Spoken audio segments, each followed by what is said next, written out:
Hi, hello guys. Magandang araw sa inyong lahat. Welcome sa channel ko, Captain Alas YouTube channel. So guys, meron akong i-unbox today ito.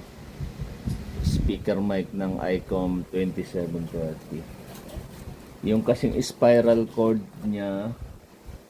Ito, pakita ko sa inyo. Ito yung mic ko. Actually may nabibili namang spiral spiral cord. Pero bumili tayo ng buo. Ito siya Hindi siya ganun katibay na pumuputok. Okay. Ito. So guys, pero pwedeng just in case pumutok yung yung spiral cord nyo, pwede namang palitan to ng yung sa LAN cable ng internet, yung RG45 yung dulo. Basta 8 pin kagaya nito guys sa B8000 ko. So pumutok na rin, pinalitan ko ng cable, hindi nga lang spiral ito. Walong wire kasi siya, 8 pin. So i-unbox natin to. Let's go. So guys, ito na yung i-unbox natin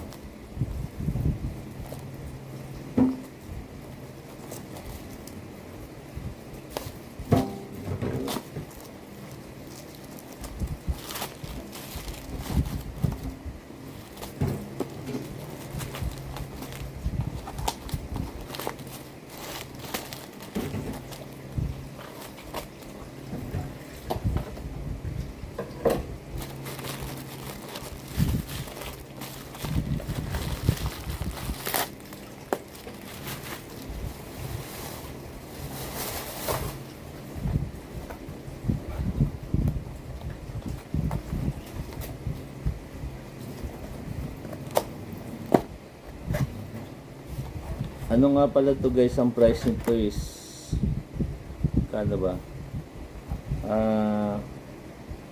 600 plus lang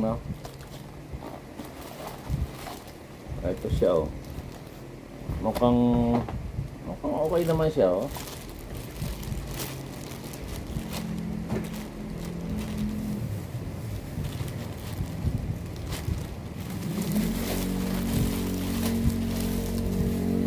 Ito guys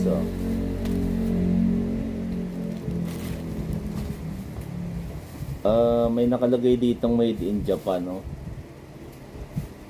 So ito yung original parang parehas lang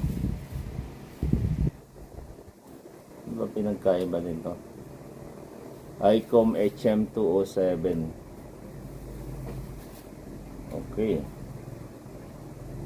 Ayan So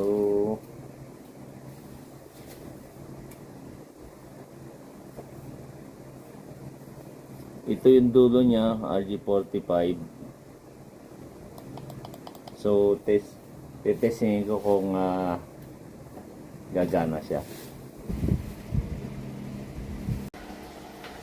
So guys, eto na yung yung mic niya So mukhang okay naman siya Eto, testingin natin.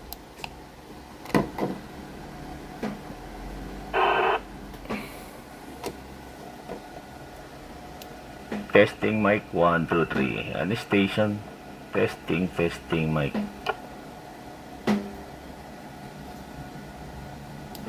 May tao ba? Testing 1, 2, 3 mic. Microphone test 1, 2, 3. Bakon. Check 1, 2, 3. Testing. Wala bang crackling? Ayun, mukhang okay naman Ito, tinetest lang natin tong mic ng ICOM. Malakas ito mic, wala dito Alas, malakas pa walang crackling. Go ahead. Okay. Sige, salamat, Panyero. Nag-order ako ng ng bagong microphone, yun, no. So, mukhang okay naman. Wala namang crackling, no. Okay lang yung audio, no. Wala po. Malinis na yung transmit. Walang ulan, walang ambon. Walang crackling. Booming na booming. Klaro lahat na sinabi mo. Sige, Panyero. Thank you very much. Sige. So guys, tips nga pala para hindi madaling masira yung microphone nyo. Kagaya nito, nilalagyan ko siya ng cable tie dito. Para kung mahatak mo naman tong microphone, hindi direktang mahatak rito sa radio.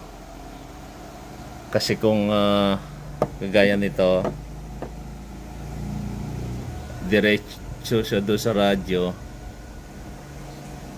maaaring masira siya, mahahatak, no, aksidenteng mahatak. So guys, nilagyan nga pala natin ng tape ito para hindi siya direktang nahuhugot dito sa radyo. So ganyan ang ginagawa natin sa ating mga microphone, no. Ayan, no, para hindi siya nahahatak. Kahit mahatak mo, ayan, no? So dito lang siya, dito mo siya mahahatak, hindi direkta doon sa radyo, kasi yun ang nagiging issue minsan, nahahatak daw dito, no. Okay guys, maraming salamat sa panonood ng ating short unboxing ng Icom HM207, no. So far okay naman siya. So meron tayong spare itong original na niya. Alright. Okay po, thank you for watching. Have a nice day.